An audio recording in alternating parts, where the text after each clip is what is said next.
Hello everyone, welcome to our Let's Play series of Pathfinder Kingmaker. This is Colonel RPG as usual, and I'm very happy that you chose to join me today as we continue exploring the ruined watchtower. And we have a lot of things to see, we have a lot of things to kill as well.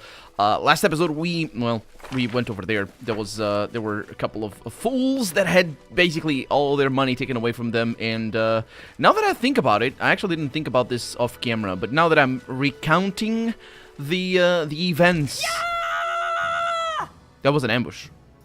It wasn't there. Anyway, they're going down. Now that I'm recounting the events, oh, jolly. Harim is already taking damage. This is gonna be fine. They're spawning in. This is interesting. Let's let them do their thing. Oh, there's more than one. Okay, let's not let them do their thing.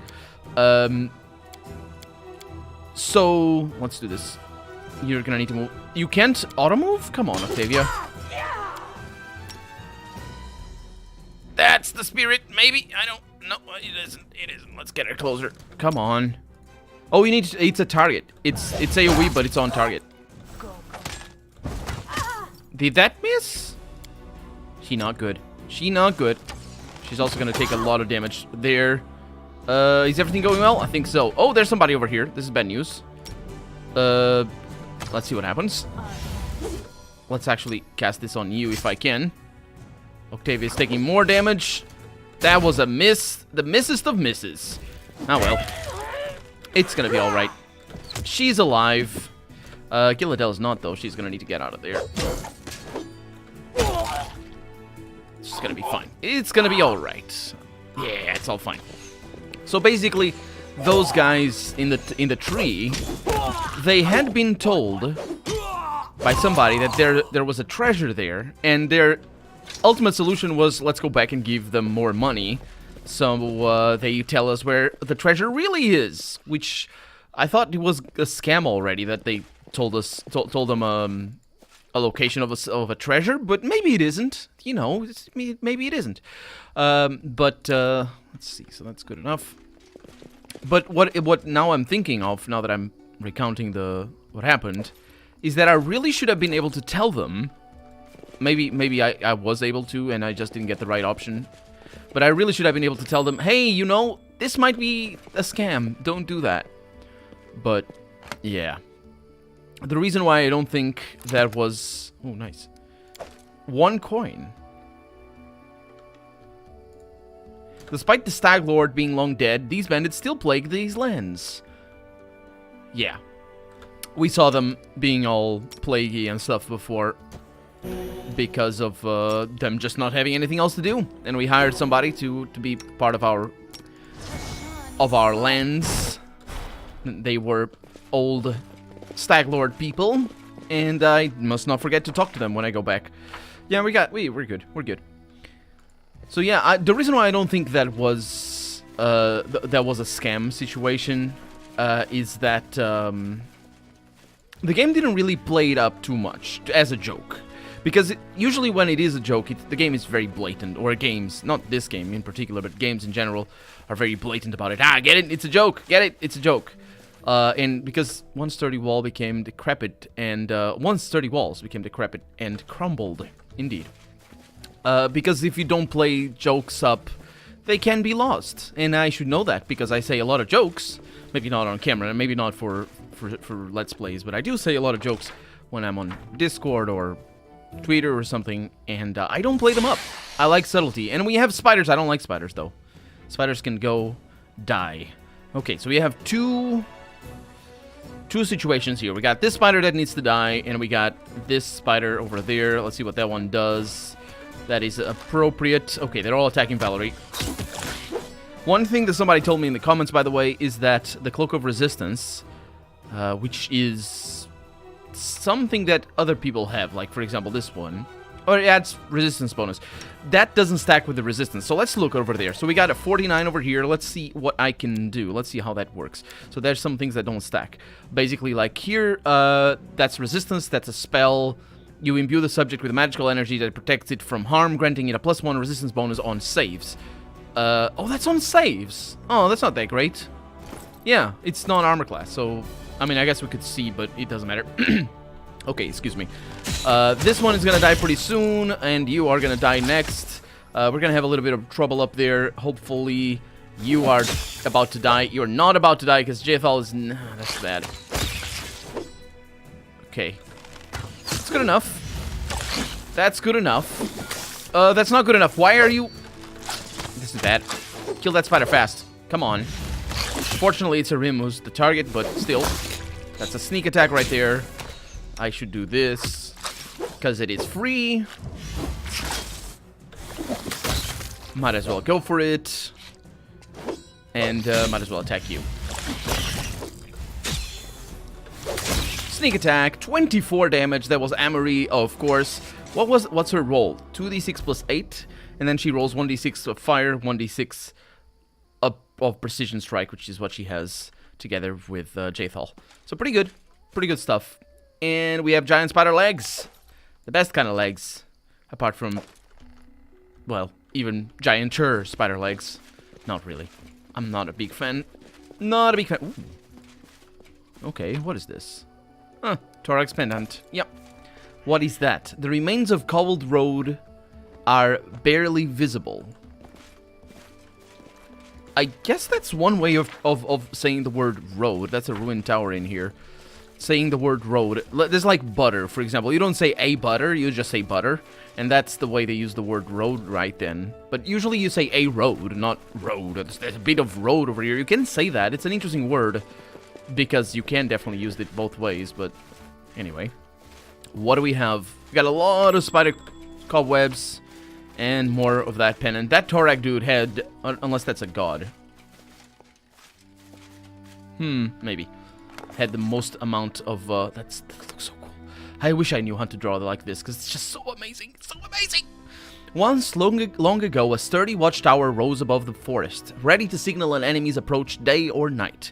Now the ancient moss-covered stones were crumbling and birds rather than warriors inhabited the place. The ground floor had long been looted, but there still seemed to be some furniture left on that remained of the upper floor. A rotted table, an uneven chair, and a small but seemingly robust chest. Sadly, the stairs leading up had collapsed long ago. Harim walked around the tower slowly, running his fingers along the cracks in the stone. I like places like this, peaceful and quiet. Here, one is bound to consider that which awaits us all, sooner or later. Yes. Taking a seat, he lost himself in his admiration of the ruins. And death. That's what he thinks about all the time. So, we can make a sturdy ladder with time. I'd rather not. I'm gonna try climbing it up because we can. Let's do that. Gilladel definitely climbed the stones, even though it was Amory that I selected, even as they crumbled beneath her feet. On the next floor, she found what must have been a living room centuries ago. There were even the remnants of a decomposed floor mat. The chest was heavy, but it didn't take Gilladel much effort to push it to the ledge and drop it down. The chest fell to the stone floor with a loud thud, a huge cloud of dust rising around it. The wood had darkened after years of exposure to the sun, which is not what happens to wood when it gets exposed to the sun. It gets bleached. But anyway, and the rain. So I guess the darkening of that rain works, though. The metal siding had grown a layer of rust, and the decorative carvings on the lid were barely discernible. Even so, the chest itself was as robust and secure as the day it was made by some unknown dwarven master. And of course, it was still locked. It's interesting that it's mentioning the changing of the wood. Normally, you don't think of that. Wood is okay. Wood is totally okay with being exposed to the sun and weather.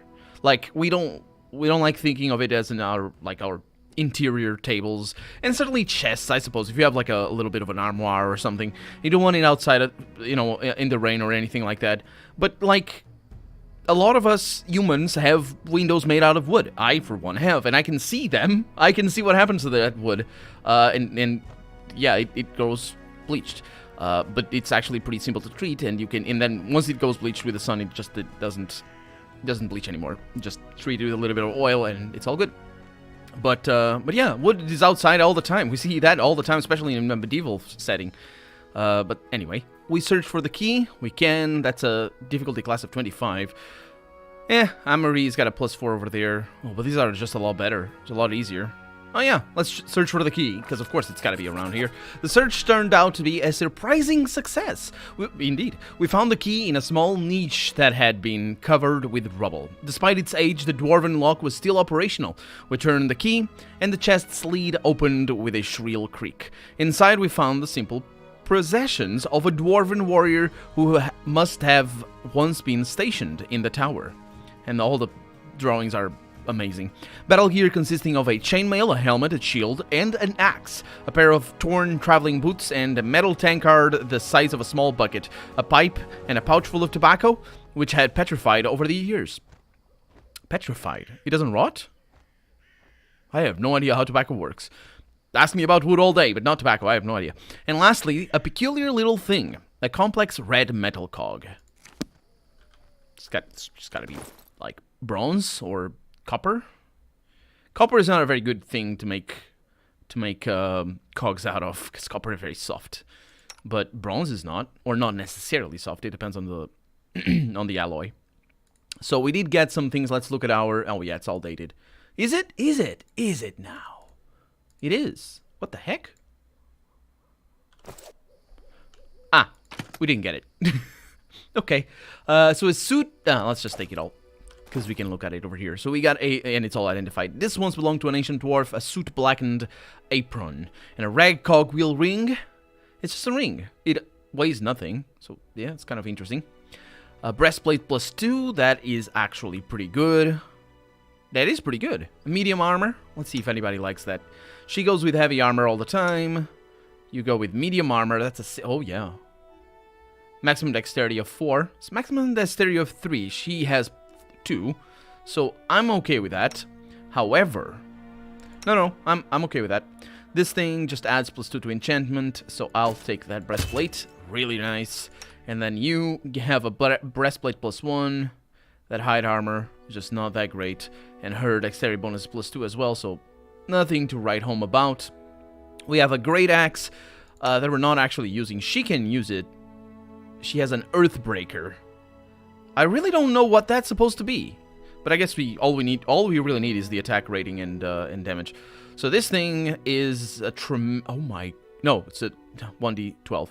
So it's the flaming Earthbreaker is a little bit better because it's 2d6 rather than 1d12. Not only is the actual average a little bit higher by half a point. Oh, but this one has acid damage. But the thing that you're throwing 2 dice is always better for consistency. So, yeah. Well, not always better. This +1 great act deals an additional 1d6 acid damage. Oh yeah, I see. Why doesn't the flaming Earthbreaker why doesn't it say that? You see that? It says 1d6 +1d6 fire on the damage description. But up here, this one does 1d6 acid, but then at the end it also says 1d6 acid damage. So I suppose it's just 1d6 and it's just a redundancy and a little bit of an oversight there maybe. I don't know. Yeah, I don't want that. It's a great axe. Well, actually, I should try it out. So let's see. We have a 12 attack, and we have 11 to 26. Yeah, this is just not as good. And the reason for that is because the enchantment is +1 rather than +2. Okay, she's not really prepared for that, but... Well, we don't have weapons for her. We might as well use the weapons that we're good at, because enchantments will trump everything. Not in the latest version of Pathfinder, I'm led to believe. I've been following Paizo's... Ooh, the traitor god. Torag priests used to set hiding places in statues like that. Look closer. You might find something. I will look closer. Let's just see what this is. Worn parchment. On the ancient parchment, every morning I wake up as a 20-year-old boy. It's the best morning of my life, for today is the first time I take over the post of the watchtower over the Great Shield Road. And a little known fact, that is probably a terrible job because guarding is terrible. It's one of those jobs that just has a lot of things associated with them, like depression and just, bad things. Especially night guards and on Watchtower. You're alone here? Let's see. Every morning I go to the neighborhood looking for people. The neighborhood. I haven't seen any for years. So that's not a neighborhood. Do you say neighborhood if it's not houses?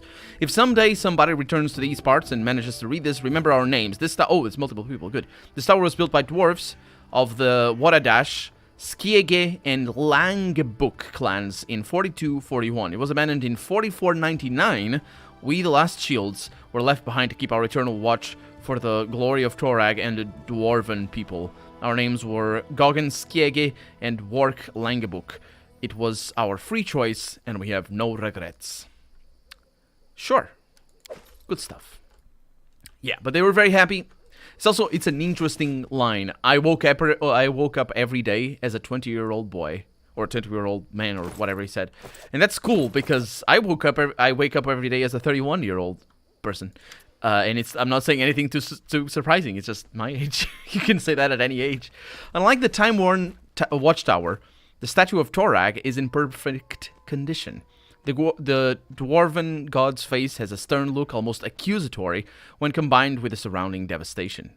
Harim gives the statue a long look, then spits on the ground, without saying a word, which I assume is coincidental. The fact that he was spitting. Dwarven artisans are famous for installing clever hidden mechanisms in their works. You discover a hidden panel with a niche above it. In the niche, a set of jagged grooves adorned with arcane symbols seem to be connected to something deeper inside the statue. It seems that to access Torag's treasure, you'll require the missing cogs. Do I have the cogs? I have 3 cogs, apparently. Let's go with it. You have all 3 cogs, but you're not sure how to fit them into the mechanism. Maybe the arcane markings inside are a clue? What's the problem? Harim grumbles as he snatches the cogs from you and places them inside the mechanism. This one goes here, that one goes there. Can't you see?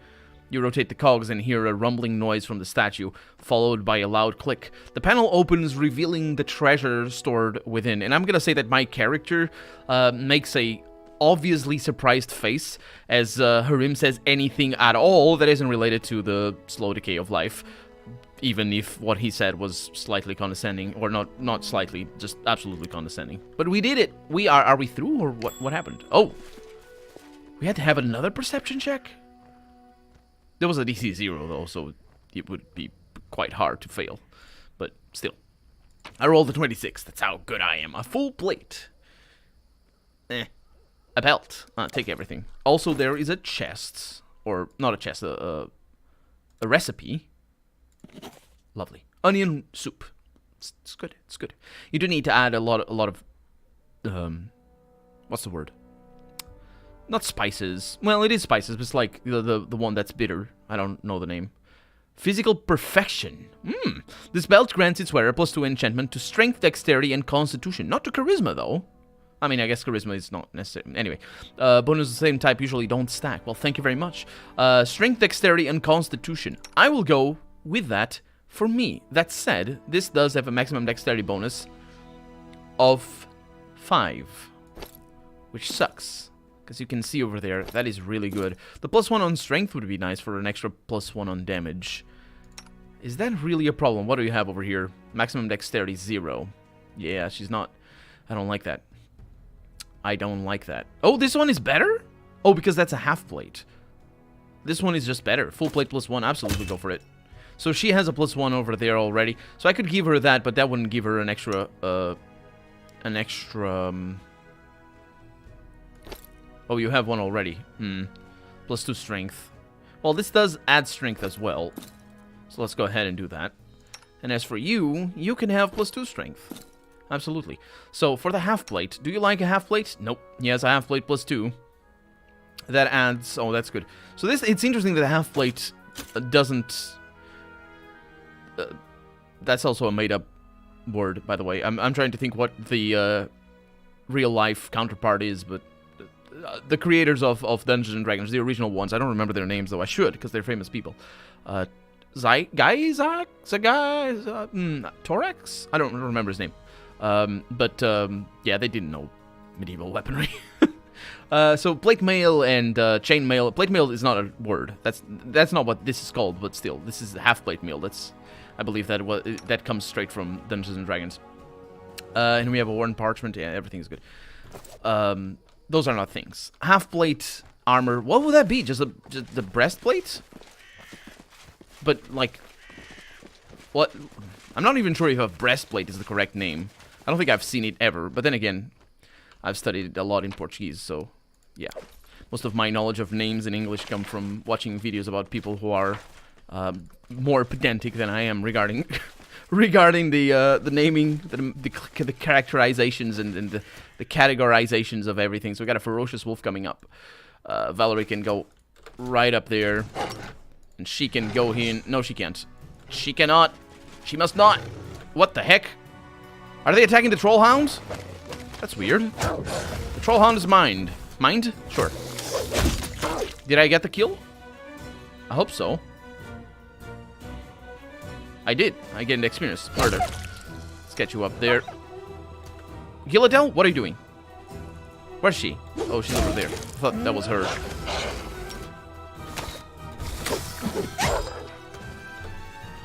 Okay. It's fine with me.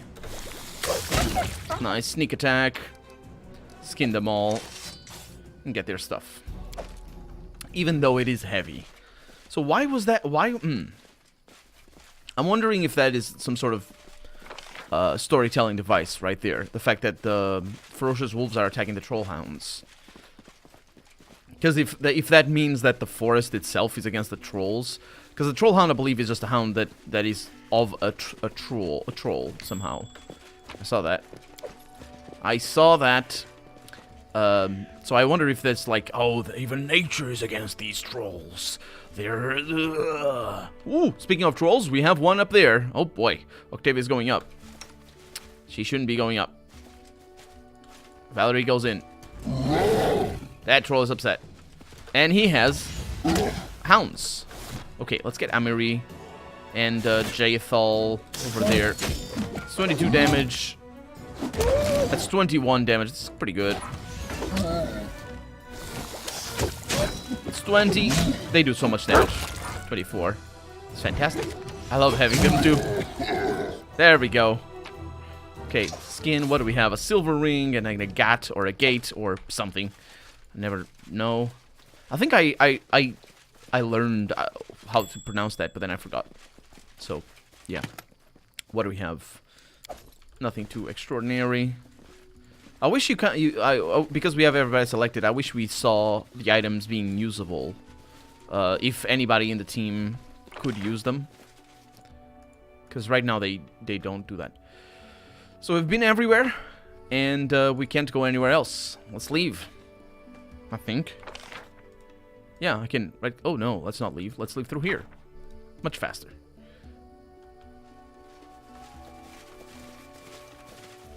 Did you see that? Octavia and Valerie were the only... For a little bit, were the only ones that... Look at that. If you press tab before they're all on camera... It's kind of interesting. And then move the camera up. They don't show the things. Anyway. Let's leave. And let's go back. Because we absolutely need to go back. And I think... I think this is gonna mean... Yeah, the rest of the stuff doesn't matter. I think this is gonna mean that we're gonna spend a couple of weeks doing Baroness stuff. So you absolutely need to. And also building... I don't know what the date is. Was it for... Yeah, I don't know. We'll see. What the date is for, I believe, Jod. But we need to go back, so... How do I do that? So the fastest way is through here. Which is a bummer. Because I would need to go over there. Yeah. It's the fastest way, but I'm not a big fan of it. So I believe it's tomorrow that things happen, so let's see... Oh, no, actually it is today. I don't know how this is gonna work. So I can press space for the time to stop. Still not getting... Aww. Let's go to Testdale. I think I'm gonna waste a day. There it is. Let's see. It's fine, wasting a day, I suppose. So we should also be able to... Oh, test another theory. If we... Well, let's see. So that was failed. You didn't assign an advisor. Oh, yeah. The proposal... Yeah, sure, whatever. Divine +2. Research into the nature of the curse. This is really good. He probably will now want to talk to me. Neil Troll sightings. Visiting the throne room. Exactly. So, what we are going to need to do. So, this is definitely one thing in the events. And then we have a couple of them over here. Also, advisors. That's right. We don't have anybody over here. That's him. He's not ready for anything. We need to upgrade our, to have more advisors. So let's see. We have projects. We have nothing on the regions, and the advisors is just good. And then the map is this.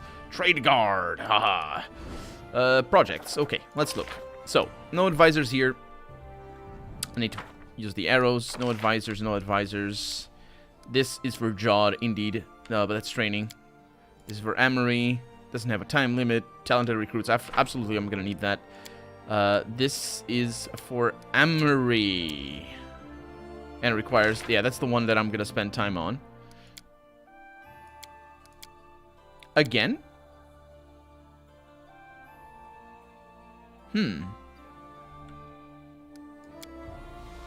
That's interesting. So that's the research. So did I... Yeah. Davik Nettle.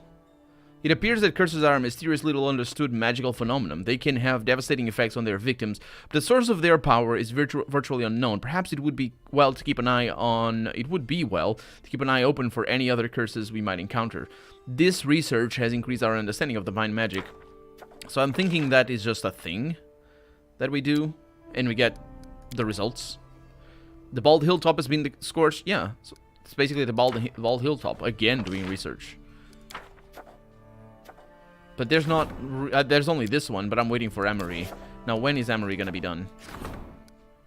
Octavia is gonna be done in 14 days. Amory is 22 days. That's gonna take forever. That's quite a shame. Let's go inside. Actually, let's not go inside. Let's go to our place. But yeah, we're gonna need to wait. It depends. I might get Jod to do the research right now. Depends on how long it's gonna take us. No, it's fine. We're gonna go over there because we're gonna arrive before the end of the day, so I can do my thing. Enter. And we're gonna enter in the throne room because that's where I need to go. Let's hear our subjects and see what pitiful, irrelevant things they have to tell us. Or maybe it's not relevant at all. It probably isn't. Well, if it's anything like the last one, maybe it is. I don't know. The last one was that guy from Peak Tax, I believe, is the name. Your Grace, Keston. Keston Garrus, yeah. Keston's face looks worried and fearful. Your Grace, ill news from the Gnarl Marchers again. There were already many trolls there, but now people are afraid to leave their houses. The wilds are said to be swarming with them. The hunters were the first ones to notice. Then came the merchants delivering packages and food to the outskirts of the barony. Now there are more and more reports of trolls attacking villages. Local merchants reported lots of trolls lurking around the houses where Bartholomew Delgado lived. You know, that suspicious wizard you... well, no need to bring that back up. Oh no, you can bring that back up anytime, Garrus. Phrasing. Anyway, I sent some reliable people there, he says. They searched his house and found a torture chamber in the basement. It wasn't a torture chamber. With a troll tied to a rack. Didn't I free the guy? Anyway, the poor beast died of hunger. Yeah, I don't know, I remember. My bad. Well, maybe I should have killed him. Could I have done that? I think I couldn't. I literally couldn't go past the wall. Anyway, seems that's how the wizard amused himself. He was doing research! We're used to trolls lurking in deep marshes and forests, says Garrus. There were a surprising amount of them around Bartholomew's house, and now we know why. But do we? Because he tortured them? That makes no sense. But anyway, but whether the lack of response has made them bold or they're just avenging their kin's torture, they're now attacking in broad daylight. They pillage, plunder, and drag away cattle and people alike. Survivors say they seem to be taking all the loot in the same direction, somewhere around here. That must be where their lair is. That's good, thank you. He marked it on my map. And that's that? Oh yeah, we're going there. Check up on the reclusive mage. Didn't I kill him?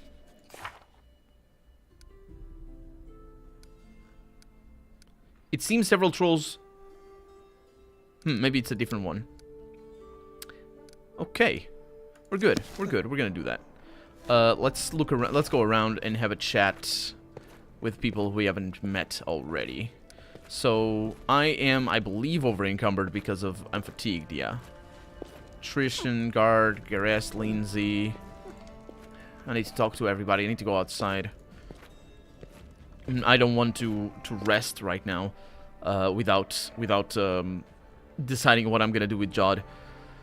So I've brought you some relics, and he gives me the symbol of Torag, or money for the symbol of Torag for a Dryad. Now here's something truly impressive. Is it the dwarven thing? Yes, it is. Okay, money is always good. Let's go. Well, it seems pretty straightforward, actually. I'm gonna rest in here, but first I'm gonna get Jod to. I mean, I think I have time to rest before I get Jod to do the research, but still, let's just do our thing right now. Well, Jod's thing anyway. It's gonna be 2 months without him doing anything. It's quite something. Quite something. Neutral sightings. Oh, that's a success. Oh, and it might actually. No, it doesn't. I was thinking that maybe it would have done something for you know, us talking to Garrus would have opened something else, but it didn't. And we're going through our money, which is totally fun. No, definitely not doing that. Absolutely not doing that. It doesn't tell me when I saved that, does it? It just tells the in-game time. I am definitely... You see, that was the first time, I think. I did it on camera. I mean, I did it on camera then before, but the episodes got corrupted. But no. That was the first time I clicked on skip day. Yeah, so we got that. Which is pretty good. Absolutely. Let's do... Shh. Let's do that again. And, yeah, that's right. I need to talk to Ekundayo. Because he doesn't... He doesn't want to be a... He doesn't want to be an economics advisor, which I would really have liked. That skip day should be, like... First off, it should have a confirmation. And a little button that says, don't ask me to confirm again. So you could... If you want to skip many days in a row. And it shouldn't be so close to the close thing, because I'm like, I want to get out of here. I'm just gonna... That's not the button. Anyway, rest. And the R as well, so that should be a confirmation then. Time. And we are running a little bit. That's good news. Because now we're gonna sell our things. Is there anybody over here? There's a guard. Cassiel. Garrus is still there. I really don't like Marchioness, because she doesn't talk. I have no idea why she's there. I wonder if it's a bug. There it is. Sell all the stuff. No, don't click there. Let's leave. Is this not activated? It should be activated. It's not, is it? Let's see. Or maybe it's because I pressed Q. I don't think it is on the Q key. Anyway. What we're doing here is seeing where Ekundayo is. Seeing if our new hires are around here. Oh, this is the normal soundtrack. Let's... Oh, it's on the... Okay. What does it add? +2 morale bonus on perception and lore. Good. Let's see. Actually, I might be able to just see where people are from here. Eneo the Traveling Merchant. Verdel, Hasuf. Octavia, Rugongar, Harim. Valerie. Trishan. The dog. Ekundayo is down there. And that's Highland. Who the heck is Highland? Let's have a chat with him. Oh yeah, this. Hi. Yeah. That's him and what's her name? Delia. Or Dahlia. I don't know how to pronounce that. Just has a single L. Eneo the Traveling Merchant. A tanned half-elf merchant gives you a polite bow. His thick chestnut hair shows a slight touch of gray at his temples. Sure sign that he's in his 7th decade. Mature, but not old age for a half-elf. I'm happy to welcome you, Your Grace. Also, this is confirmation of how old the elves are. I've also heard official Paizo people refer to elves as immortal. No, actually, I'm confusing it. But I have heard people refer in Pathfinder refer to elves as immortal. That might not be true, but anyway, he's a half elf. I am Neo, wandering trader in curiosities. I have come to your lands recently and hope to stay here for a while until the roads call me again. Hopefully they won't. Tell me about yourself. I prefer to travel the wild and sparsely populated corners of the continent. The farther I wander from big cities and trade routes, the less competition I have from the rich merchant guilds. In my travels, I sometimes manage to acquire true curiosities. Of course, sometimes I get into trouble instead. Few can boast of escaping a giant scorpion by climbing a mammoth cactus. I'm sure few can. Take all my stuff. Let's sort by price descending. Look at our stuff over here. So I'm gonna sell you all of this. So I just click on all the things. I'm pretty sure I'm selling bad things as well. Bad things, I say, like shields that I have equipped or something. I don't see them here though. Lucky longbow. So I'm gonna hang on to shortbow +1. I'm never gonna use these. So I might as well just sell them. The normal +1 weapons. If they're unique. Troll Reaper, for example. If they're unique, I should keep them. But also there's cold steel weapons that I sold already, so I'm sort of not doing things properly already. It's a nice short sword right there. The +1 d6 of electricity is very good. And then in terms of armor, the heavy shields are... Wait a minute, why do I have heavy shields? Where are they? Why are they here? I'm gonna offer. Oh, not that. Deal, that's the one. People have the shields. Oh, he's got a longbow +1. Nice. Okay. So you have many goods from Kionin. Have you been there? Eneo shrugs. I was born in Kionin, in Greengold, a port on the shore of Lake Enkarthan, and the only place in the elven homeland where others are allowed entrance. Merchants from all over the world rushed to Greenhold as soon as Queen Telantia Edaceril opened it to strangers. It has been a city of commerce ever since. You might say that the business of trade runs in my blood. And returning to your question, yes, I often visit my homelands when I'm nearby. Did I ask that? Sure. Okay, so we have good armor. Half-plate is kind of meh. It's because it's heavy armor. But scale mail over here. Scale mail medium armor +6. And then the normal scale mail. Pow, pow. There we go. And then the rest of the stuff here. Then a bunch of stuff here. I'm still massively overloaded. What exactly is heavy here? Is it the potions? It's the potions, isn't it? I really shouldn't have, like, acid potions, acid flasks and stuff, I suppose is not... No, don't do that. What the heck am I doing? What? What the... Okay, so, did you see what happened? I click... Okay, enlarge, yeah. I can keep only 5 of them, and even then, it's too much. Mage armor. Yeah, if you click once, it just goes 1, but if you double-click... It's too much. Oh, if you double click, it's too much. If you double click it sets the other thing like this. Alchemist's Fire, you know, that's not too bad actually, but they're pretty heavy for me to carry around. So I'm just gonna sell everything. I'm not gonna use them ever, so. No, actually I am. That's the thing. I'm gonna have more and more spells, so it's not gonna be too much of an issue. Are these heavy? They're kind of heavy as well, but not as heavy. Good stuff. And then we have these, which are also pretty heavy themselves. I thought I could... I don't know. Maybe I can sell them. Yeah, we'll figure it out. And then over here we have a lot of flour. It's very heavy as well. I'm not a fan. I am not a fan of the weight of ingredients. Not a fan at all. But I'm also not cooking, which I probably should be cooking. What? Oh, that's good. Cooking with them so they go away. Good. Okay. So, deal? Deal. Do you have anything interesting?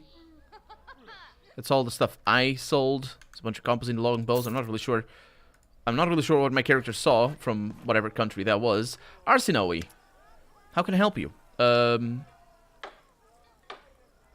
Yeah, you can. Definitely you can. Verdell. Did I talk to you? Oh, yeah, I did. Okay. Let's have a chat. Where is Ekundayo? He's got a doggy. And we also have the end of the episode. So let's have a chat with Ekundayo next episode. For right now, I'm Colonel RPG, and I got a hiccup. I really hope you've enjoyed it, and if you did, go ahead and leave a comment. Like the video if you want to see the next episode come out sooner rather than later. But above all, thank you so much for watching, and I hope I'll see you next episode. Bye-bye.